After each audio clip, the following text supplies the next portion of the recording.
I'm here on January 3rd for our construction update, and it's been a bit rainy today. None right now. Clear blue skies and sunshine on the forecast for a little bit later today, but it did rain, and rain is to be expected in January. This isn't a weather update, this is construction, but I thought I'd mention that for you guys. Rain or shine, I gotta start my morning at the Jolly Holiday Bakery Cafe. Of course, I had to get my classic cinnamon roll. Looks a little different than usual, and I'm in a slightly different seat than usual because of the rain, so all those seats out there are pretty wet, though that cast member is clearing them off right now, which is pretty great. But, yep, it's the morning. It might have looked a little different, but it had the same amazing taste as always. What better way to start my day? Now we're heading into Frontierland for our first construction update. And the Mark Twain riverboat, it's not a riverboat. And the Mark Twain riverboat is still closed. Obviously. But we do have some news for you. Unfortunately, if you're coming in January, it's still gonna be closed the whole month. In fact, it'll be closed all the way through to the end of the month. But the news is that after months of being closed, Mark Twain Riverboat is actually going to be opening on February 3rd. So that is fantastic news if everything stays on schedule, of course. But don't forget that while the Mark Twain remains under refurbishment, the sailing ship Columbia is still in operation, or at least it usually is. I've never seen those tarps up on it before. Of course, it is rainy here today. Well, it was raining earlier, not so much anymore. Hopefully it should still be running a little bit later.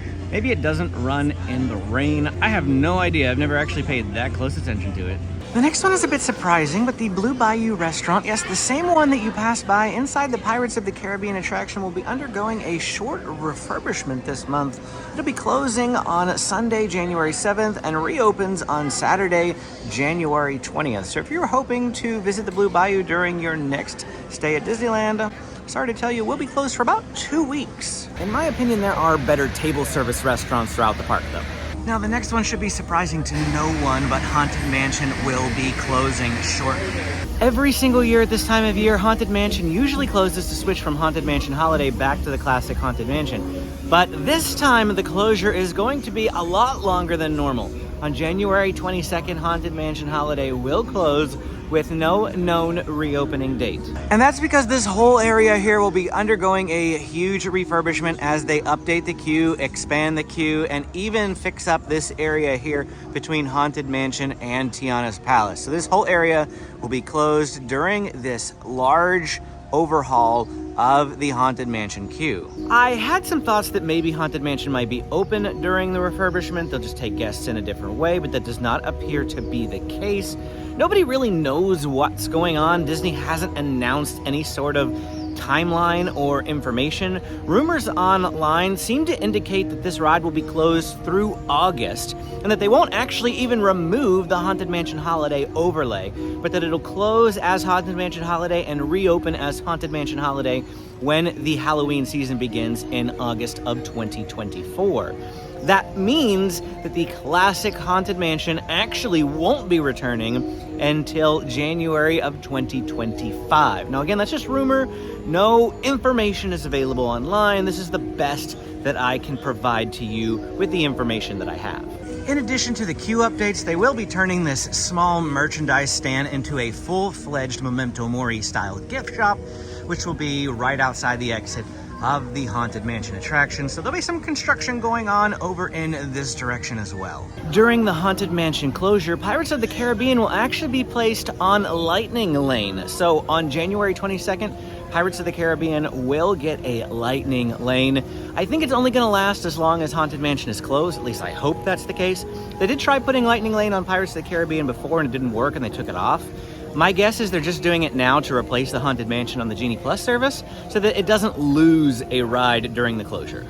It actually kind of lends weight to the idea that this closure is going to be an extended long-haul closure, because if it were only going to be for like a month, they wouldn't bother putting Lightning Lane at Pirates of the Caribbean.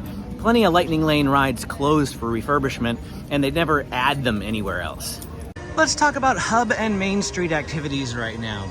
All holiday events, including but not limited to the Christmas Fantasy Parade, Believe fireworks, the Christmas World of Color, the holiday dance party, and so forth end on January 7th with the conclusion of the Christmas season here at Disneyland. Mickey's Mix and Magic returns with projections on January 8th, but something's really strange is going on with the calendar though. It's only showing up on Mondays through Thursdays and not on Martin Luther King Jr. Day, despite that being a Monday.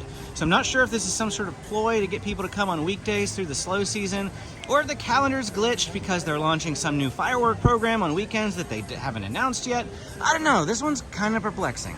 As far as parades go, Magic Happens is set to return to Disneyland, but not until February 2nd. So when the parades close on January 8th, there will be no parade at Disneyland for the rest of the month of January. Of course, Astro Orbiter is still closed and looking a bit stumpy at the moment, but if they stick with their original timeline, I'm still hopeful that we'll see this open before spring break this year.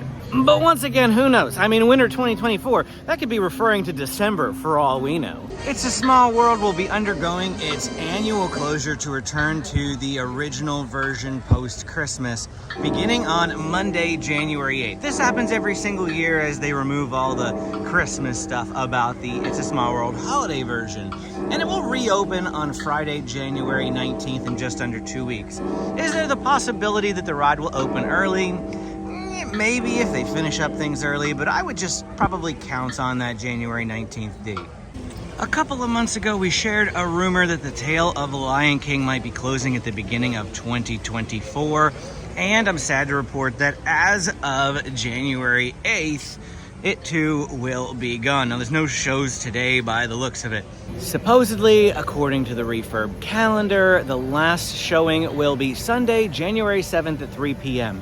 This is a permanent closure with no news or really big announcements from Disney. This hasn't been very widespread. They haven't even talked about, of course, what's going to go here.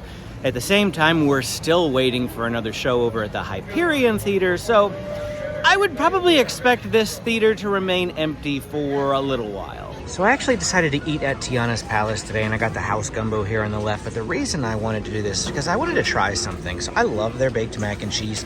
You can only get this as a side with the roasted chicken or with the kids meal. You can purchase this as a kids meal. But if you actually go inside, you can ask for a side on the side for anything. Just if you were mobile ordering, it's only going to be with the roasted chicken. So this side of mac and cheese is actually pretty small, is $6.19. If you were actually to buy this as a kid's meal, it would be $7.99. And for that extra $1.80, you would get a cutie mandarin orange and applesauce and a small drink. And that sounds like probably a better deal than buying it a la carte, to be honest with you. But here's my meal for today. Now to continue our update, we have to hop over to Disney California Adventure. And first up in DCA, we have Grizzly River Run, which closes on Monday, January 8th, and is still closed as of February 13th. The furthest out the refurb calendar goes as of the time of this filming. This is pretty typical each year due to the cold temperatures. Not many people would be riding anyway, and they use this time to drain the water and touch up the ride. I was actually surprised to see that the Redwood Creek Challenge Trail will have no downtime as it begins the de-Christmasification process. I say this is surprising because it always closes between Halloween and Christmas while it switches holiday decorations, but I guess de-Christmasification is easier than the whole switch. The de-Sonification process has begun! Well, our next item to talk about is the Pixar Place Hotel. The Paradise Pier Hotel officially changes its name to Pixar Place Hotel on January 30th of this month. We will be staying there on Saturday, February 3rd, and I should have a hotel review up for you on Monday the 5th, so you can be looking forward to that review. World of Color is gone from the calendar starting on January 8th and does not reappear as far out as the calendar goes on February 13th, so World of Color will be down and out of commission for quite some time. I assume it'll reopen by spring break. That would just make sense. January and February are like the extreme off-season here at Disneyland. If there really is much of an off-season, I mean, it's slightly better. It's definitely not spring break, but you know, Disneyland's always busy these days. Next, I did see that all of the Paradise Garden area events, like, you know, the parades and things that they've got going on here, and the Plaza de la Familia stuff down here, will all be disappearing and won't be coming back. None of that type of entertainment will be coming back again as far out as the refurb calendar goes. It will be coming back though because it's on the refurb calendar. If they had no intent of bringing it back, it would just not be there. Speaking of entertainment, had to relocate to share this one. Paradise Garden Grill is actually going to be closing beginning on January 8th when Festival of Holidays closes, and will reopen on Monday, January 22nd. Now this isn't surprising because Paradise Garden Grill often holds festival foods. So why January 22nd? Well, on January 23rd, Lunar New Year Festival begins, and there's always a soft opening the day before on Monday, January 22nd. So I should be here that day to film the first couple of foods that we'll get for Lunar New Year, and you'll have a video up the very next day. And finally, we have Inside Out Emotional Whirlwind, which will close on Monday, January 22nd, and is set to reopen on Friday, February 9th. And that's it for our time here today at the Disneyland Resort, providing you with a construction update for the month of January. If you enjoyed this video and found it helpful, please hit the like and subscribe button. If you have any questions I didn't answer, go ahead and drop them in the comments below. Always happy to answer them. Then click this video to keep watching. Thanks for watching, and we will see you again next time.